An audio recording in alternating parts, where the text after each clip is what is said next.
Hello, dear learners, welcome back to my channel. And today we are going to start Weissenberg theory, valence shell electron pair repulsion theory. So, in this theory, we will discuss about explanation and statement that he gave to us to understand the valence shell electron pair repulsion. So, without any further ado, let's give it a go.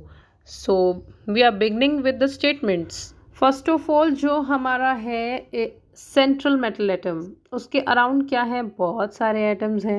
Atoms के पास क्या होता है, electron होते हैं और वो दोनों एक दूसरे को क्या करेंगे, रिपेल करेंगे, क्योंकि क्या इलेक्ट्रॉन क्या है, नेगेटिवली चार्ज है और वो चाहेगा कि हम जितना पॉसिबल हो सके एक दूसरे से दूरी बनाए रखें। तो ये हमारा फर्स्ट स्टेटमेंट है वेसेपर्ड थ्योरी का। नाउ लेट्स एज्यूम कि हमारा जो सेंट्रल एटम है वो है ए और उसके अराउंड जो अदर एटम है वो हमने पिंक सर्कल से रिप्रेजेंट किए हुए हैं। नाउ यू विल सी कि वो क्या है, एक दूसरे से काफ़ी दूर है। वो दूर क्यों है, बिकॉज इलेक्ट्रॉन क्या कैरी करता है, नेगेटिव चार्ज कैरी करता है और वो जितना पॉसिबल हो सके एक दूसरे से दूरी बनाए रखेंगे। देखो, अगर वो दूर हैं, जितना पॉसिबली वो दूर जा सकते हैं वो जाएंगे और उसके बाद क्या है, एक शेप को क्या कर लेंगे, वो अडॉप्ट कर लेंगे जहाँ पे क्या हो, मिनिमम रिपल्शन हो। देखो, यही इन्होंने मेंशन किया है, मॉलिक्यूल अडॉप्ट करेगा एक शेप जहाँ पे क्या हो, मिनिमाइज दीज रिपल्शन, क्योंकि वो आपस में भी तो एक दूसरे को रिपेल कर रहे होंगे। जो पिंक सर्कल से आपको मैंने रिप्रेजेंट किए थे एटम्स, वो भी तो आपस में एक दूसरे को रिपेल करेंगे। तो वो ऐसा इलेक्ट्रॉन पेयर का अरेंजमेंट इस तरीके से होगा मॉलिक्यूल के अंदर, जिससे क्या हो, उसको कोई ज्योमेट्री मिले, या हम बोल सकते हैं कि वो किसी शेप में हो। आई होप आप लोगों को ये पॉइंट क्लियर हुआ होगा। अब हम मूव करते हैं नेक्स्ट पॉइंट पर। अब देखो, अगर कोई एटम किसी के साथ कनेक्टेड है तो वो बॉन्ड पेयर से कनेक्टेड होता है या लोन पेयर से। तो यहाँ पे किसका कनेक्शन देखेंगे हम, बॉन्ड पेयर का और लोन पेयर का। देखो, हमें पता है जो हमारी बॉन्ड होती हैं वो कितने टाइप की हैं, single bond, double bond and triple bond. देखो, हमारी जो डबल बॉन्ड प्रेजेंट है और ट्रिपल बॉन्ड प्रेजेंट है या सिंगल बॉन्ड प्रेजेंट है, हम उसको काउंट क्या करेंगे, one region, either it is single, double और ट्रिपल। हम उसको क्या काउंट कर रहे हैं, वन रीजन। और अगर हमारे पास क्या है, लोन पेयर है, तो उसको भी हम क्या काउंट करेंगे, वन रीजन। ये था हमारा थर्ड पॉइंट कि लोन पेयर और बॉन्ड पेयर को हम काउंट कैसे करेंगे। अब आता है फोर्थ पॉइंट। हमें पता है कि लोन पेयर जो है वो ज़्यादा स्ट्रांगली रिपेल करेगा as compare to bond pair. तो यहाँ पे हम देखेंगे ऑर्डर ऑफ रिपल्शन की सबसे ज़्यादा रिपल्शन कौन शो करेगा। देखो, लोन पेयर और लोन पेयर में सबसे ज़्यादा रिपल्शन है, उसके बाद किस में है, लोन पेयर और बॉन्ड पेयर के अंदर, और लास्ट है हमारा बॉन्ड पेयर और बॉन्ड पेयर के अंदर। तो सबसे ज़्यादा जो रिपल्शन हमें देखने को मिलेगा वो किसके अंदर है, लोन पेयर के अंदर। देखो, हमने देखा था कि जो मल्टीपल बॉन्ड है हमारा, ट्रिपल बॉन्ड है, डबल बॉन्ड है, हम उनको क्या काउंट करेंगे, एक सिंगल इलेक्ट्रॉन रीजन काउंट करेंगे। देखो, अगर हमारे पास डबल बॉन्ड प्रेजेंट है तो हम उसको वन काउंट करेंगे, ठीक है। ये पॉइंट हमने थर्ड पॉइंट पे डिस्कस किया था और अब ये दोबारा इन्होंने मेंशन किया है, बट यहाँ पे क्या आया है, they causes slightly more repulsion than single bond. देखो, अगर हमारे पास ना मल्टीपल बॉन्ड प्रेजेंट है तो वो ज़्यादा रिपल्शन क्रिएट करेंगी as compare to single bond. इन्होंने ये पॉइंट मेंशन किया है। काउंट उनको हम वन रीज़न करेंगे, लेकिन जो रिपल्शन है वो स्लाइटली क्या हो जाएगा, ज़्यादा हो जाएगा as compare to single bond. देखो, अब हमने ये इलेक्ट्रॉन रीजन की भी बात की है, तो ये जो इलेक्ट्रॉन रीजन है हमें ये बताएगा ज्योमेट्री के बारे में। अलग अलग डिफरेंट इलेक्ट्रॉन रीजन होगा तो अलग अलग ज्योमेट्री हमें देखने को मिलेगी। इन पॉइंट्स को हम नेक्स्ट आने वाली स्लाइड्स पर डिस्कस करेंगे, so don't worry about it. So अब हम देखते हैं कि रीजन के हिसाब से हमारी ज्योमेट्री क्या रहेगी। Listen up, if we have two regions then the shape और ज्योमेट्री इज लीनियर। और अगर हमारे पास क्या है, थ्री रीजन्स हैं, then trigonal planar. If we have four reasons then it tetrahedral, and if we have five reasons then it is trigonal bipyramidal, और हमारे पास अगर सिक्स रीजन्स हैं देन इट इज़ ऑक्टाहेड्रल। अब आता है हमारा सेवेंथ पॉइंट, जो कि हमें बताता है कि मॉलिक्यूल की शेप डिपेंड किस पर करेगी। देखो, मॉलिक्यूल की जो शेप है वो डिपेंड करेगी किस पर, पोजीशन ऑफ एटम्स, कि एटम्स कहाँ पर लोकेट हैं, उनकी डायरेक्शन क्या है। इलेक्ट्रॉन की ज्योमेट्री इंक्लूड करती है किसको, एटम्स को और लोन पेयर्स को, ठीक है। If all surrounding atoms are identical and symmetrically arranged, the molecule is non-polar। देखो अगर एटम सेम तरीके से सिमेट्रिकली अरेंज है तो मॉलिक्यूल क्या है, नॉन पोलर है। देखो नॉन पोलर हो जाएगा कि इक्वल शेयरिंग ऑफ इलेक्ट्रॉन हुई है एटम्स के बीच में, ठीक है। तो देखो ज्योमेट्री ऑफ मॉलिक्यूल हमें क्या बताती है कि रिपल्शन कितना है इलेक्ट्रॉन पेयर्स का वैलेंस शेल और सेंट्रल एटम के बीच में।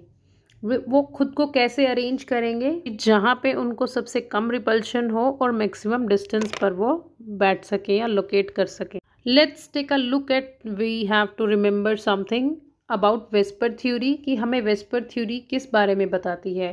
It help us to predict the shape और ज्योमेट्री।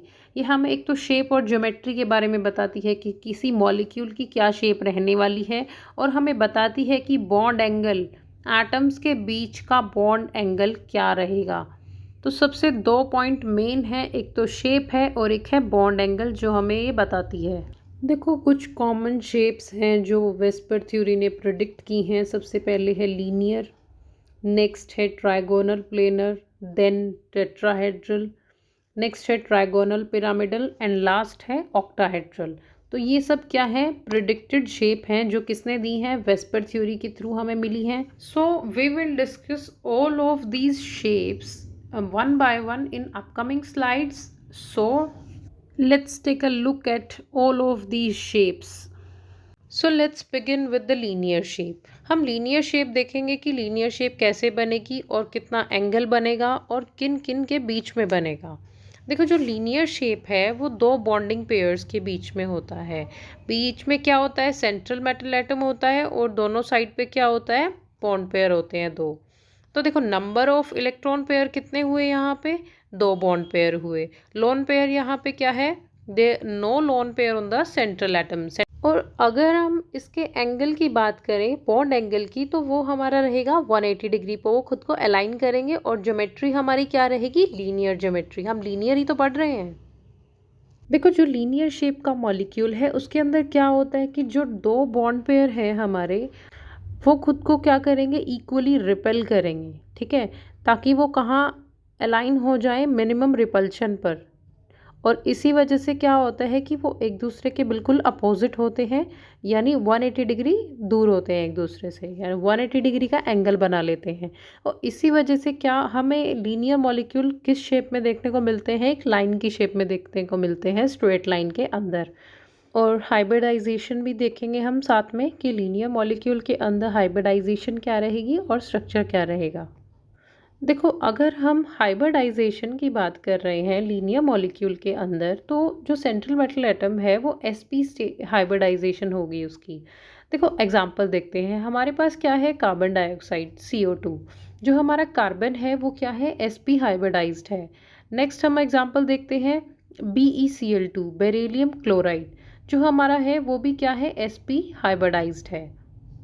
तो देखो अगर हम लीनियर मॉलिक्यूल्स के हम स्ट्रक्चर देखें तो वो हमें एक स्ट्रेट लाइन दिखेंगे। जैसे हमारा बेरिलियम क्लोराइड है BeCl2, फर्स्ट स्ट्रक्चर है हमारा, एक लीनियर मॉलिक्यूल की शेप में है और एंगल कितना बना है इनके बीच में, 180 डिग्री। सेम हमारा किसका है, कार्बन डाइऑक्साइड का और हाइड्रोजन साइनाइड का, स्ट्रेट लाइन 180 डिग्री एंगल। तो ये सारी बातें हो गई लीनियर शेप मॉलिक्यूल की, उनके स्ट्रक्चर्स की, एंगल और हाइब्रिडाइजेशन की। अब हम फर्दर मूव करते हैं ट्राइगोनल प्लेनर मॉलिक्यूल्स की तरफ। देखो जो ट्राइगोनल प्लेनर मॉलिक्यूल है वो क्या है, 3 एटम और ग्रुप्स हैं जो कि अरेंज किए गए हैं किसी एक सेंट्रल एटम से। यानी एक सेंट्रल एटम है और उससे 3 एटम फर्दर कंबाइन किए गए हैं, यानी जुड़े हुए हैं, अरेंज किए गए हैं वो उसके साथ। देखो इन all are in same plane, मतलब कि वो एक ट्रेंगल हो सकता है या तो ट्रेंगल की तरह एक ही प्लेन में सारे जो एटम्स हैं वो लाई करेंगे, ठीक है। और जो बॉन्ड एंगल है वो कितना रहेगा, 120 डिग्री। जो तीनों एटम्स के बीच में रिपल्शन है वो इक्वल है, एंगल है 120 डिग्री। और ये क्या शेप का क्या नाम रहने वाला है, ट्राइगोनल प्लेनर मॉलिक्यूल। देखो मैंने आप लोगों के लिए ये टेबल में अरेंज किए हैं ताकि आप लोगों को समझ आ जाए। हमारे पास कितने इलेक्ट्रॉन पेयर हैं? 3। लोन पेयर क्या है सेंट्रल एटम पर? कितने हैं? 0। ज्योमेट्री हमारी क्या है? Trigonal planar. बॉन्ड एंगल कितना है? 120 डिग्री। हाइब्रिडाइजेशन क्या रहने वाली है? sp2। अब हम चलते हैं हाइब्रिडाइजेशन को एक्सप्लेन करने के लिए। हमने एग्जाम्पल लिया है BF3 का। जो हमारा बोरोन है उसकी इलेक्ट्रॉनिक कॉन्फ़िगरेशन है 1s2 2s2 2p1। Outer most shell में कितने इलेक्ट्रॉन हैं? 3। तो वो कितने बॉन्ड बना रहा है? वो 3 बॉन्ड्स क्रिएट करेगा। किसके साथ? फ्लोरीन एटम के साथ। देखो हमारे पास क्या है, देखो जो हमारा 2s2 है ना, उसका एक जो इलेक्ट्रॉन है वो किस में शिफ्ट हो जाएगा? p में। तो हमारे पास क्या हुआ? 1 1 2s हुआ और 2p में कितने हो जाएंगे? 2। तो ये क्या करेंगी? ओवरलैप करेंगी। तो हाइब्रिडाइजेशन क्या हो जाएगी? sp2 hybridise. तो यहाँ पे क्या हुआ? sp2 हाइब्रिडाइज्ड ऑर्बिटल हुए, 3 सिग्मा बॉन्ड बने किसके साथ? 3 फ्लोरीन एटम्स के साथ। तो यहाँ पे शेप क्या हुई हमारी? Trigonal planar. और एंगल कितना हुआ? 120 डिग्री। आई होप आप लोगों को ये समझ आया होगा। और अब हम चलते हैं स्ट्रक्चर्स के साथ। हम सबसे पहले लेंगे AlCl3। ट्रायंगल की शेप में है, 120 डिग्री एंगल है। सेम हमारा क्या है? BF3 जो हमने हाइब्रिडाइजेशन में भी देखा था। और हमारा लास्ट है NO3। अब हम देखते हैं ट्रायगोनल बायपिरामिडल। देखो ये क्या है? एक 3 डायमेंशनल मॉलिक्यूल है जिसके अंदर क्या है? हमारे पास क्या है? एक सेंट्रल एटम है जो कि सराउंडेड है, जिसके सराउंडिंग में कितने एटम हैं? 5 एटम हैं। 3 क्या है? इक्वेटोरियल पोजीशन पर हैं और 2 क्या है? एक्सियल पोजीशन पर हैं। तो देखो जो क्या है, इक्वेटोरियल एटम्स का जो एंगल है वो कितना है? 120 डिग्री। और जो एक्सियल है वो हमारे कितने होते हैं? 90 डिग्री पर। अब आते हैं कि नंबर ऑफ एटम कितने हैं? नंबर ऑफ एटम है 5। लोन पेयर ऑफ इलेक्ट्रॉन क्या है यहाँ पे? 0। और जनरल फॉर्मूला क्या हो जाएगा इसका? AB5। यानी जो ट्रायगोनल बायपिरामिडल ज्योमेट्री है उसके अंदर कितने एटम हैं? 5 एटम सराउंड करेंगे सेंट्रल एटम को। और 3 क्या होंगे? इक्वेटोरियल पोजीशन पर होंगे और 2 क्या है? एक्सियल पोजीशन पर होंगे। अब बात आती है हाइब्रिडाइजेशन की। इसकी हाइब्रिडाइजेशन कितनी है? sp3d। देखो 1s ऑर्बिटल एक तो इंक्लूड होगा, पार्टिसिपेट करेगा, और 3p ऑर्बिटल पार्टिसिपेट करेंगे और एक d भी पार्टिसिपेट करेगा। ये तीनों ऑर्बिटल्स क्या हो जाएंगे? मिक्सिंग हो जाएगी इनकी, और 5 जो फॉर्म करेंगे sp3 हाइब्रिडाइज ऑर्बिटल बना लेंगे। देखो ये है PCl5 का स्ट्रक्चर और इसमें क्या है? 3 इक्वेटोरियल हैं और 2 क्या है? एक्सियल 90 डिग्री पर है। और 3 जो इक्वेटोरियल है वो कहाँ पे है? 120 डिग्री का एंगल बना रहे हैं। Let's jump toward the next one, that is tetrahedral geometry. ये भी क्या है? 3 डायमेंशनल मॉलिक्यूल की शेप है जिसके अंदर क्या होगा कि जो सेंट्रल एटम है वो बाउंडेड हो जाएगा किससे? 4 अनदर एटम से, जो कि प्लेस्ड है कॉर्नर पर किसके? टेट्राहेड्रॉन के। देखो यहाँ पे बॉन्ड एंगल कितना हो जाएगा? 109.5 डिग्री। यहाँ पे नंबर ऑफ एटम कितने हैं हमारे पास? 4। एंड लॉन पेयर कितना है? 0। और जनरल फॉर्मूला क्या रहेगा? AB4। तो ये क्या डिटेल्स थी किसके बारे में? टेट्राहेड्रल ज्योमेट्री के बारे में। अब हम इसका हाइब्रिडाइजेशन देखेंगे और स्ट्रक्चर भी देखेंगे। देखो जो टेट्राहेड्रल स्ट्रक्चर है उसकी हाइब्रिडाइजेशन हमारी होगी sp3। और हमने एग्जाम्पल लिया है CH4 का मीथेन। इसमें क्या है? हम देखेंगे कि जो कार्बन है उसके सराउंडिंग 4 हाइड्रोजन एटम उसकी सराउंडिंग में है। ठीक है, तो इसकी हाइब्रिडाइजेशन क्या हो जाएगी? sp3। और एंगल कितना हो जाएगा? 109.5। अब नेक्स्ट हम देखते हैं ऑक्टाहेड्रल ज्योमेट्री। देखो ऑक्टाहेड्रल में कितने एटम सराउंड करते हैं सेंट्रल एटम को? 6 एटम्स। 6 एटम सराउंडेड होते हैं एक सेंट्रल एटम से, तो वो क्या बना लेते हैं? Octahedral geometry. देखो नंबर ऑफ एटम बॉन्डेड कितने हैं? 6। Lone pair of electron 0। और एंगल क्या बनेगा? देखो उसका अरेंजमेंट कैसा होगा उसके बेसिस पे वहाँ दो एंगल बनेंगे, एक 90 डिग्री और एक 180 डिग्री। जनरल फॉर्मूला क्या होगा हमारा, AB6। अब हम इसका स्ट्रक्चर भी देखेंगे और हाइब्रिडाइजेशन भी डिस्कस करेंगे, और हम देखेंगे कि 90 डिग्री और 180 डिग्री एंगल कैसे बना। देखो, हमें पता है कि 6 एटम जो हैं वो सराउंड करेंगे किसको, सेंट्रल एटम को। वो इस तरीके से अरेंज किए गए हैं, एक ऑक्टाहेड्रन की कॉर्नर्स पे हमने 6 एटम अरेंज कर दिए हैं, और वो क्या दे रहे हैं, हमें ऑक्टाहेड्रल ज्योमेट्री दे रहे हैं। जैसे एक स्क्वायर के अंदर 4 एटम अरेंज कर देंगे हम, और बीच में क्या हो जाएगा, सेंट्रल एटम, और उनके 1 एटम लाई करेगा एक अबव और एक बिलो उस प्लेन के। वो देखने हमें ऐसा लगेगा कि जो दो स्क्वायर पिरामिड्स हैं उनको ज्वाइन कर दिया है बेस टू बेस। देखो, हमारा है SF6 सल्फर हेक्साफ्लोराइड, हमारा सेंट्रल एटम है सल्फर, एंड हमारे पास बॉन्ड पेयर कितने हैं, 6, यानी कि फ्लोराइड कितने हैं, 6 फ्लोरीन है हमारे पास। लॉन पेयर 0 है, शेप क्या है हमारी, ऑक्टाहेड्रल, और हमने बॉन्ड एंगल देखने को मिलेंगे दो, 90 डिग्री एंड 180 डिग्री। देखो, हमारी हाइब्रिडाइजेशन जो है वो है sp3d2।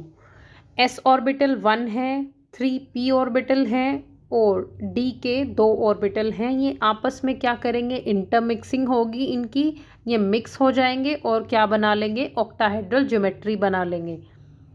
देखो, ये स्ट्रक्चर है SF6 का। जो हमारा अबव एंड बिलो है वो है 90 डिग्री, और जो हमारे कॉर्नर्स पर है वो है 180 डिग्री। तो इसकी हाइब्रिडाइजेशन क्या होगी, sp3d2, और ये क्या स्ट्रक्चर बना, octahedral. So this is all about today's video. If you like this video, then hit the like button, share and subscribe to my channel, and thank you so much.